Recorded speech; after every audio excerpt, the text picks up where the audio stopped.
अस्सलामुअलैकुम, welcome back to Nayab Usman vlogs. आज की जो मेरी वीडियो है वो स्पेशली मदर्स के लिए है, ठीक है। और जो अपने बच्चों के बिला वजह रोने और चिड़चिड़ेपन से बहुत ज़्यादा परेशान हैं। आज मैं आप लोगों के साथ अपना पर्सनल एक्सपीरियंस शेयर करूँगी, जिसकी वजह से मैं काफ़ी परेशान रही और मैंने अपने एक्सपीरियंस से जो चीज़ें सीखी मैं चाहूँगी कि मैं आप लोगों को भी बताऊँ ताकि आप लोगों को उससे फ़ायदा पहुँचे। ये बात आप हमेशा याद रखिए कि बच्चा कभी भी बिला वजह नहीं रोता। जब हम कहते हैं ना कि बिला वजह बच्चा रो रहा है, ये चिड़चिड़ा हो रहा है, नहीं, उसके पीछे लाजमी कोई ना कोई वजह होती है, लेकिन वो वजह हमें समझ नहीं आ रही होती या फिर हम उसको डायग्नोज नहीं कर पा रहे होते, ठीक है। एक तो वो वजह होती है जो हमें सामने नज़र आ रही है, बच्चे को भूख लगी है या बच्चे की नींद पूरी नहीं हुई या बच्चे को कोई और मसला, उसको चोट लग गई है इसलिए रो रहा है। लेकिन अगर आपका बच्चा बिला वजह रो रहा है और आपको वजह की समझ नहीं आ रही, उसका पेट भी भरा हुआ है, उसकी नींद भी पूरी हुई है, लेकिन फिर भी आपका जो बच्चा है वो री री री री उसने लगाई हुई है और आपका सर दर्द से फटा जा रहा है, तो परेशान होने की बिल्कुल भी ज़रूरत नहीं। आज मैं आपको उसकी वजह बताऊँगी। आज की वीडियो मेरी बनाने का स्पेशल मकसद भी यही था कि अपना वो एक्सपीरियंस जो मैंने इन 5 सालों में एक्सपीरियंस किया है वो मैं अपना उन माँओं के साथ शेयर करूं जो इसी वजह से बहुत ज़्यादा परेशान हैं और उनको कोई फ़ायदा पहुंच सके।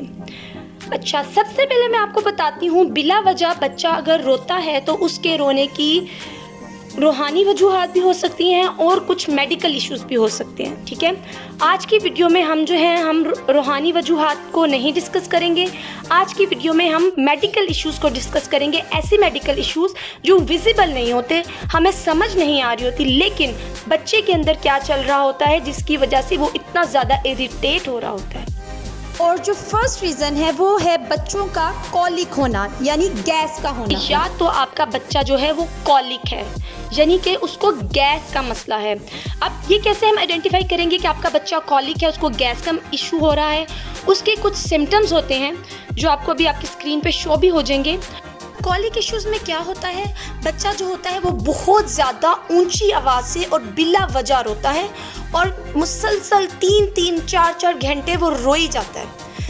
और ये ज़्यादातर जो होते हैं वो 3 माह से लेके या न्यू बॉर्न से लेके 6 माह तक के बच्चों में ये वाला इशू जो होता है ये ज़्यादा होता है। और बच्चे का जो मुंह होता है वो पूरा लाल हो जाता है, बच्चे मुट्ठी बंद करके ज़ोर ज़ोर से जो है वो रोता है। अब उसका सलूशन क्या है कि आप जो है बच्चे को उल्टा लिटा दें, उसकी जो है वो पोजीशन को चेंज कर दें, या फिर आजकल मार्केट में जो है वो कॉलिक ड्रॉप्स अवेलेबल हैं वो दें, उससे बच्चे को बहुत ज़्यादा फ़ायदा होता है।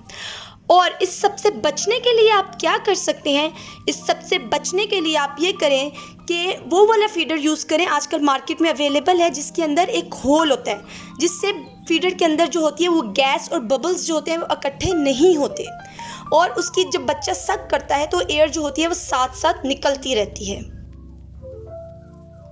हाँ जी, तो नेक्स्ट रीज़न है विटामिन डी की डेफिशिएंसी का होना। सेकेंड मेन रीज़न है जिसकी वजह से मैं भी बहुत ज़्यादा जो है वो परेशान रही। मेरा जो छोटा बेटा था वो मुसलसल बहुत ज़्यादा रोता था और उसके बाद ये होता था कि 2 हफ्ते ठीक रहा, तीसरे हफ्ते फिर टेम्परेचर, मतलब मुसलसल जो है वो उसकी इम्यूनिटी का इशू था। तो फिर मुझे पता चला कि दूसरी जो मेन रीज़न है बच्चों के अंदर रोने की या चिड़चिड़ेपन की वो है विटामिन डी की deficiency.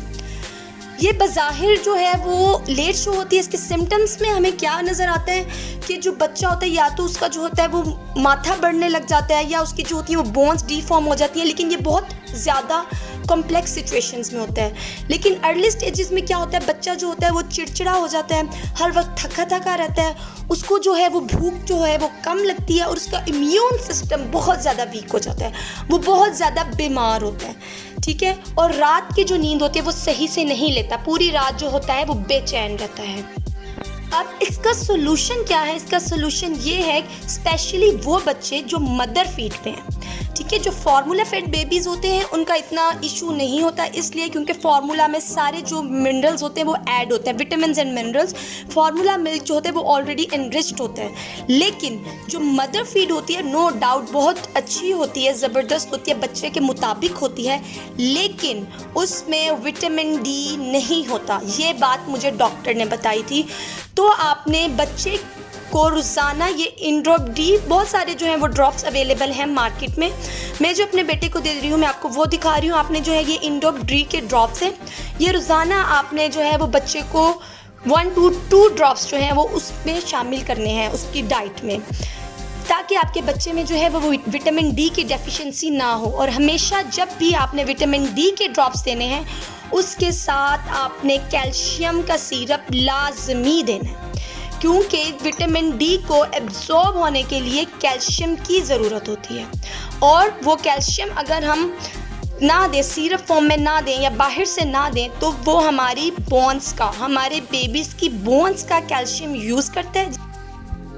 Now the third main reason is iron and vitamin C deficiency.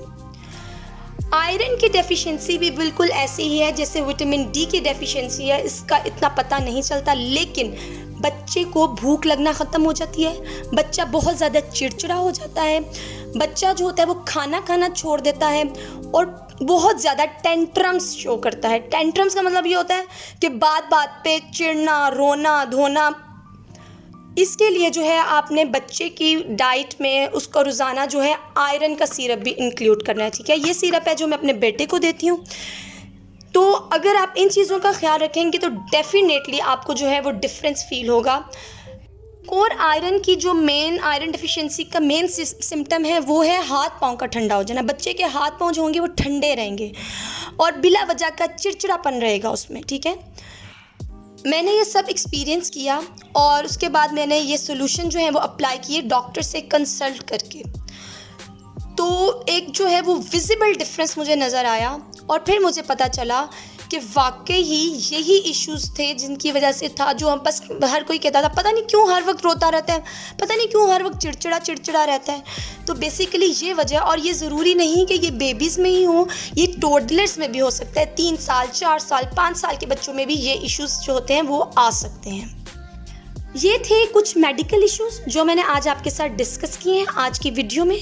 और नेक्स्ट पार्ट में मैं आपको कुछ रूहानी इश्यूज़ के बारे में भी बताऊंगी। क्योंकि बीइंग अ मुस्लिम नज़र पे और इन सब चीज़ों पे हमारा बिलीव है। जब कुरान और अहदीस से ये चीज़ें साबित हैं तो इसमें फिर कोई शक नहीं रह जाता, ठीक है। मैं आपको वो सारी रेमेडीज़ भी बताऊंगी जो मैंने खुद अप्लाई की और मुझे उनसे वाज़िया फ़र्क महसूस हुआ। वो सब भी मैं आपसे शेयर करूंगी, लेकिन इंशाल्लाह अगले पार्ट में। अपना और अपने से प्यार करने वालों का ढेर सारा ख्याल रखें। तब तक के लिए अल्लाह हाफिज़।